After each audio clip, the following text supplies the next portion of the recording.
I've used tripods for years, but sometimes it's really annoying when you have to level it off on really rough ground. It's a case of lengthening and shortening the three legs until you get it where you want it. Now I've just got this gadget from Andua, or however you pronounce the company name, but what this does is sits in between your tripod and your tripod head, and then you undo this and then you can level that off. And it's got a bubble float in the corner as well, so that sticks out to one side from your tripod head. I'll show you what I mean. So after all that, I've got my tripod just about level. I think it's about level, but sometimes when you're setting it up on rough ground, it can kind of take a while to sort out properly, and it can end up just being a bit skew-if. And if you're looking down on the top of it, it's sometimes hard to tell how level it is. So you'll end up fiddling around with each leg. It just takes time. When you have this gadget, you can screw it onto your tripod using the thread mounts. When that is on there, I'll put a tripod head on as well. So as you can see, it sits in between the tripod and the tripod head. Now you've just got this knob here, and that loosens or tightens it, and it gives you a movable platform that you can level off really easily and quickly. So all you do is use this bubble float on the side to get it level and then lock it off. Now you might be thinking, well, I've got a ball head, so why does this matter? That's true if you're shooting single shots.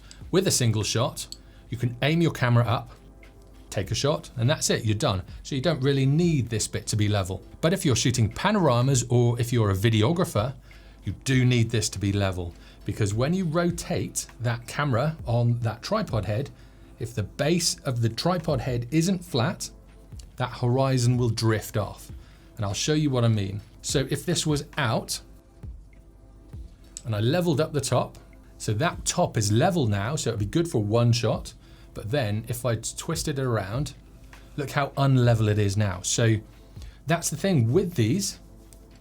If I level this up, and it only took a few seconds to do that, and then if I level this top bit up as well, no matter which angle I'm at, it stays flat. It stays perfectly flat. Also, when you're shooting panoramas, you might want to tilt your camera up or down a little bit. Again, if this isn't level and you do that, again, that horizon will drift off. Now, there is another gadget you can get for shooting panoramas, and it sits on the top of the tripod and it rotates the top. So in theory, you could level this top piece off and turn it and get a good panorama.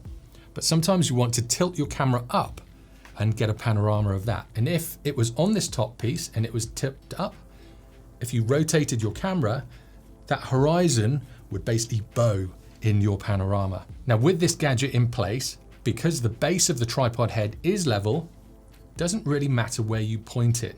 So you can tip it back, do a panorama that way, you can tip it forward and do a panorama that way. Now to do a proper panorama, you do need a nodal pan head, but this is just the ad hoc way of doing it. Say if you're out shooting and you want to get a panorama quickly, you can do it this way. Now I really like this gadget and it really impressed me, and I wanted to share this with you just in case you're having issues or you're just getting frustrated in getting your tripod base level. Now for the record, I bought this with my own money and I'm not sponsored by the company or anything like that. I just think this is a really cool gadget and it sits really well in between a tripod and a tripod head. Of course, if you have a tripod with a leveling bowl already built in, you don't need this. But if you have quite a basic tripod, it can really help. And also, come to think of it, the photography tripods tend not to have those bowl heads anyway. It's more a videography tripod kind of feature. So this is bringing a videography feature to photography. And it's really good in keeping the base of your tripod head level and basically taking a few seconds to get there. Now, if you have any issues when you're on rough ground and getting your tripod level, let me know in the comments below. It'll be interesting to hear your thoughts. And if you want to learn more about photography, click on this one next. Or if you want to binge watch a load of photography tutorials, click down here. And if you haven't already, be sure to subscribe for weekly tutorials in photography and videography. I'll see you next time.